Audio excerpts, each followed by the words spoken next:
எங்கிட்ட மோதாதே நான் ராஜாதி ராஜனடா,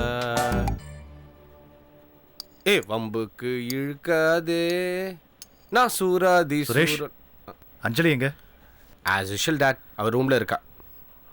மது, நான் கூப்பிட்டேன்னு சொல்லி போய் கூட்டு வா. ஏன் அவன் போக கூடாதா? நான் சாப்பிட்றது உங்க கண்ணுக்கு பொறுக்காது.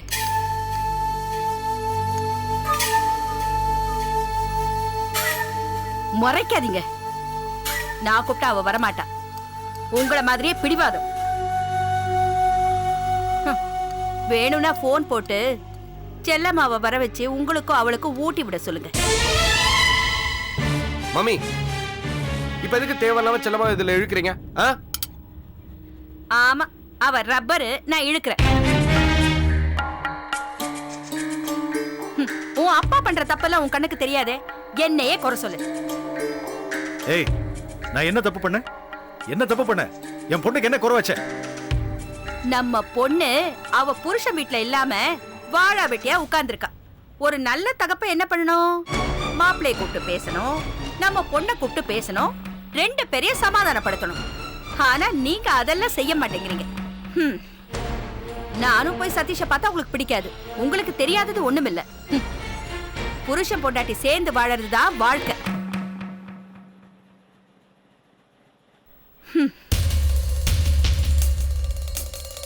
அவன் நல்லவனா இருந்தா அவன் காலை பிடிச்சாவது என் பொண்ணு கூட சேர்த்து வச்சிருப்பேன். என் பொண்ணை அடிச்சு வரட்டி இருக்கான். அவனை போய் காலை பிடிக்க சொல்றியா நீ?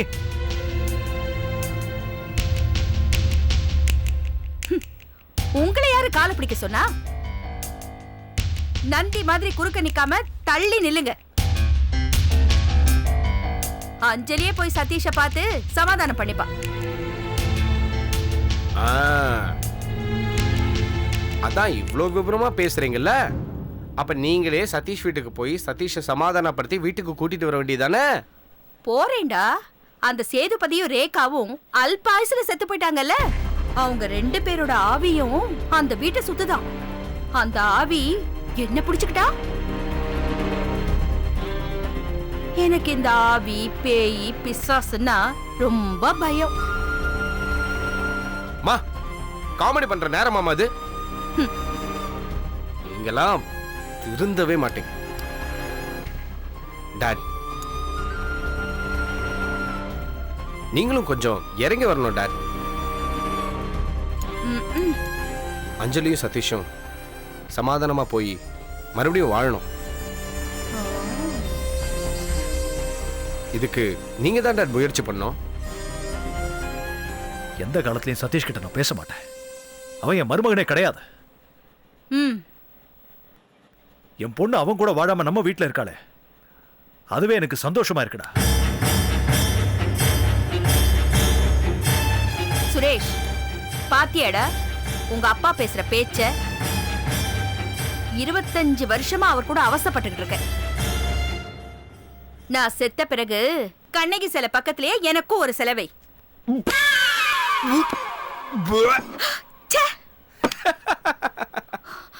அப்பன மாதிரியே இருக்கும்.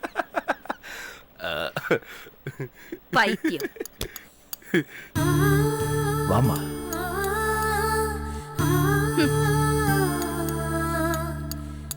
பாசமலர். உட்காரு. வேணாம் டாடி. உட்காரு.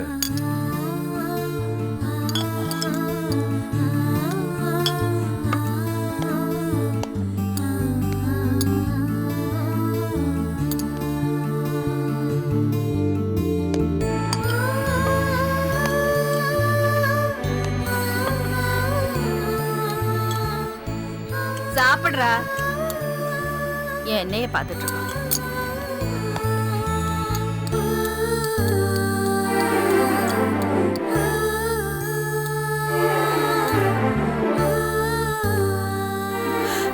வேணாம் டாடி.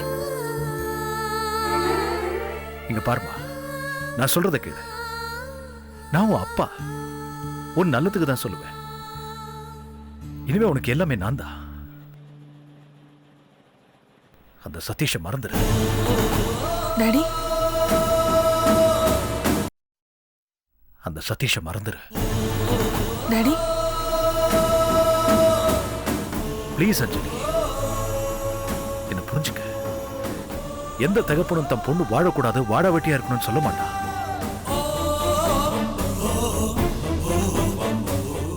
எந்த மாமனாரும் தன் மருமக செத்து போகணும்னு சொல்ல மாட்டான். இருந்தாலும் நான் சொல்றேன், ஏன் சொல்றேன், உன் மேல இருக்கிற அன்புனால. அப்பா பேச்ச கேளுமா, புரிஞ்சுக்க. அவன் கூட நீ வாழக்கூடாது. அவன் உயிருக்கு பயந்து உன் கூட வாழற மாதிரி நடிக்கிறான்.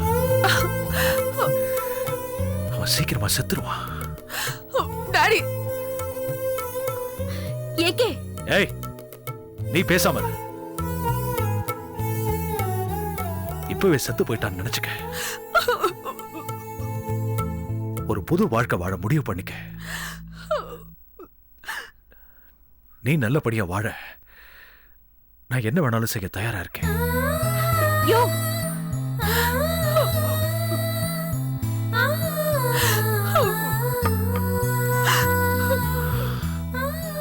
அஞ்சலி, அழாத, சிரிக்க கத்துக்க.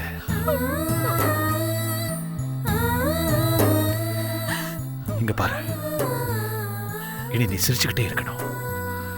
முதல்ல உன்னை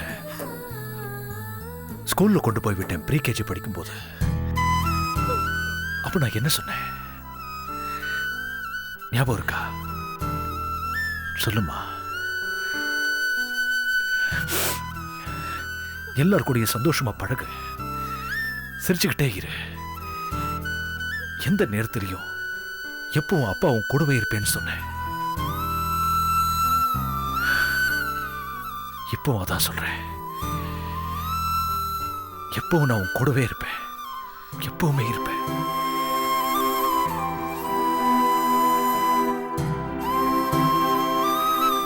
உனக்கு ஒரு நல்ல வாழ்க்கை அமைச்சு கொடுப்பேன்.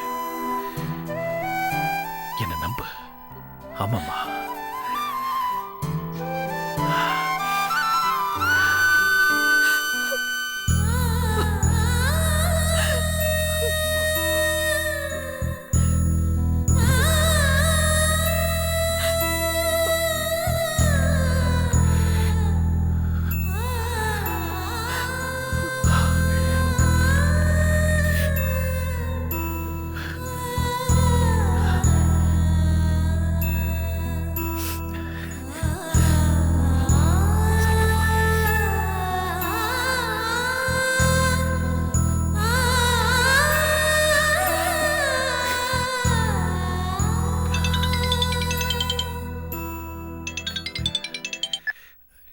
ஏகே பேசுறேன். நான் செல்லம்மா பேசுறேன். சார், பிஸியா இருக்கீங்களா? இல்ல, சொல்லுங்க, என்ன விஷயம்? உங்ககிட்ட கொஞ்சம் நேர்ல பேசணும், வரீங்களா? வரேன். சரி.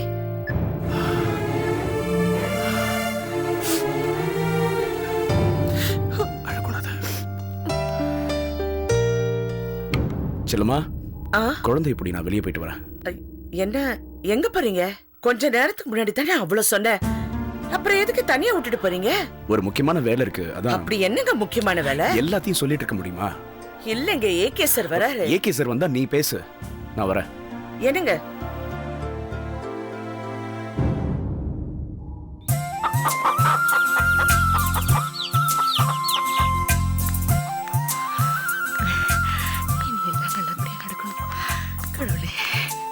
என்ன விசாகம், காலையில இருந்து ஆளே காணோம்?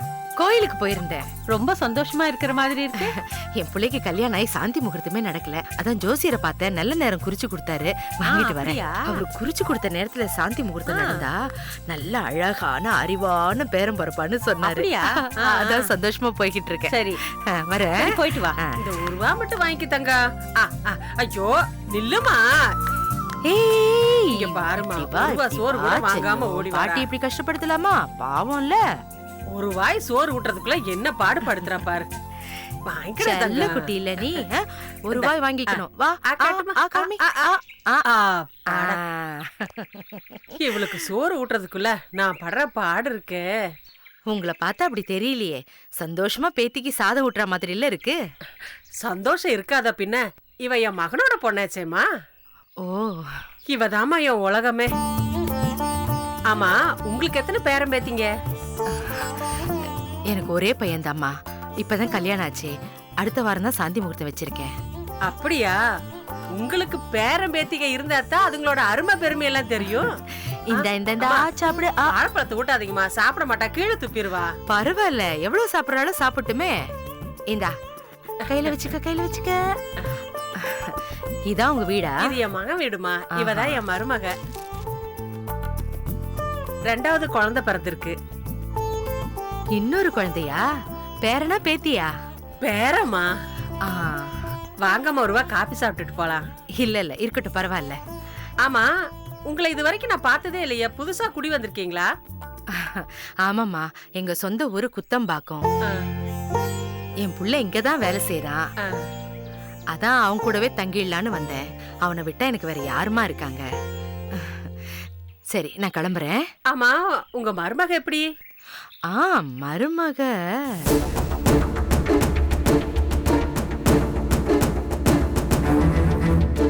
என்னம்மா இழுக்குறீங்க? ஒண்ணும் இல்ல, என் மருமக ரொம்ப நல்ல பொண்ணுதான். சரி, நான் வரேன். இன்னொரு நாளைக்கு வந்து சாவகாசமா பேசுறேன். குழந்தை உள்ள கூட்டிட்டு போங்க, வெயிலா இருக்கு. சரிம்மா, போங்க. வாதக்கா.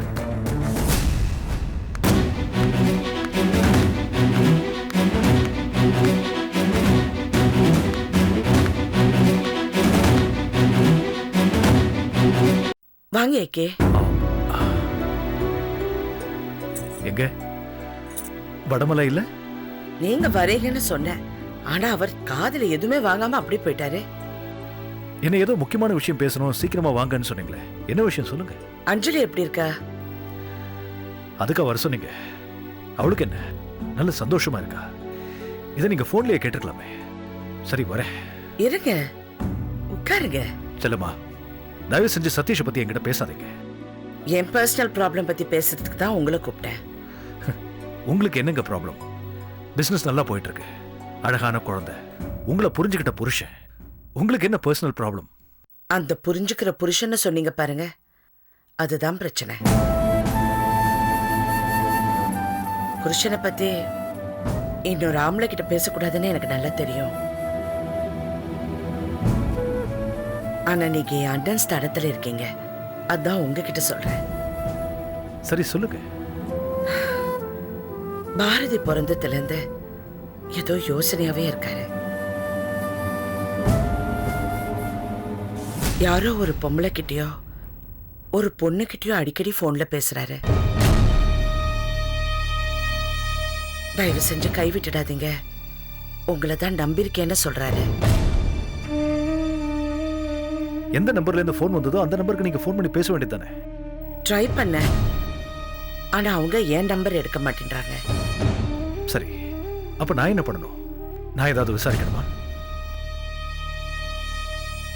செல்லம்மா, நீங்க தேவையில்லாம படமலையை தப்பா நினைக்கிறீங்க. அவர் கண்டிப்பா அப்படிப்பட்டவர் கிடையாது. நான் அவர் மேல சந்தேகப்பட்டு சொல்லல, ஆனா அவருக்கு ஏதோ பிரச்சனை இருக்கு, அது என்கிட்ட இருந்து மறைக்கிறாரு.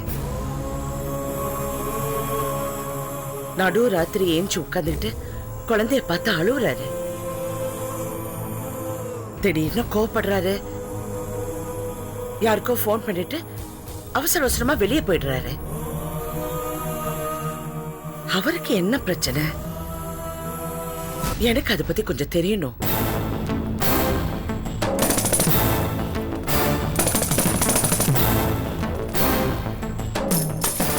செல்லம்மாவ கதற வைக்கிற ரகசியம் ஒண்ணு இந்த ஸ்னேகா கிட்ட இருக்குன்னு. என்னைக்காவது ஒரு நாள் அவ என் கால்ல வந்து விழுவா. என்ன யோசிக்கிறீங்க ஏகே? இல்ல, நீங்க கொஞ்ச நாளைக்கு வடமலையை தனியா வெளியில அனுப்பாதீங்க. எங்க போனாலும் கூட போங்க. ஆனா ரத்னாவோட கேஸை வாபஸ் வாங்க போற அன்னைக்கு ஸ்னேகா ஒரு விஷயத்தை என்கிட்ட சொன்னா. செல்லம்மாவோட உயிருக்கு உயிரான ரகசியம் ஒண்ணு என்கிட்ட இருக்குன்னு அவ சொன்னா. இப்போ வடமலை ரொம்ப டென்ஷனா இருக்காரு நீங்க சொல்றத கேட்கிறப்போ ரெண்டையும் சம்பந்தப்படுத்தி பார்க்கும்போது ஏதோ நடந்துருமோன்னு நான் யோசிக்கிறேன். அதனால நீங்க வடமலையை ஜாக்கிரதையா பாத்துக்கங்க. நீங்க அவரை கேள்விகளை கேட்டு டிஸ்டர்ப் பண்ணாதீங்க. என்னால முடிஞ்ச அளவுக்கு இது சம்பந்தமா என்ன இன்ஃபர்மேஷன் கேதர் பண்ண முடியுமோ பண்றேன். வரேன். ஒரு நிமிஷம்.